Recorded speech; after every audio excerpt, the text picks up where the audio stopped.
வீட்டில் சாதாரணமாக cooking use பண்ணுவோம்ல சார், அந்த குக்கிங் யூஸ் பண்ணுற சால்ட்டை வச்சு தான் நம்ம இந்த கரண்ட் எடுத்திருக்கோம். இந்த காப்பர் ஒயர் வந்து அந்த அயன் இருக்குல்ல, அந்த அயனும் அந்த காப்பர் ஒயரும் சேர்ந்து இந்த சால்ட் வாட்டர் கூட ரியாக்ட் ஆகி பாசிட்டிவ் சார்ஜ்லாம் அதிகமாகி எலக்ட்ரான்ஸ்லாம் மூவ் ஆகி இந்த பல்ப் எரியுது சார்.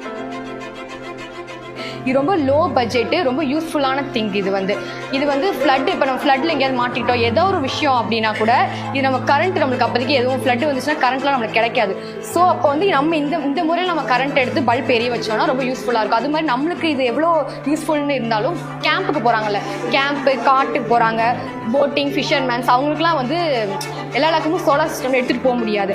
அவங்களாம் வந்து இந்த மாதிரி முறையில் வந்து உப்பு தண்ணியில் வந்து கரண்ட் எடுத்து பல்ப் எரிய வச்சா அவங்களுக்கு ரொம்ப யூஸ்ஃபுல்லாக இருக்கும். அதுவும் கேம்ப்ல வந்து ரொம்ப யூஸ்ஃபுல்லாக இருக்கும் சார். பிளேடில் வந்து அந்த ஈரப்பதம் இருக்கு இல்லையா, அந்த ஈரப்பதம், அந்த உப்பு ஈரப்பதம் வந்து இருக்கிற வரைக்கும் எரிஞ்சிட்டே தான் இருக்கும். 3 மணி to 4 மணி நேரம் வரைக்கும் எரிஞ்சிட்டே தான் இருக்கும், அமரவே அமராது.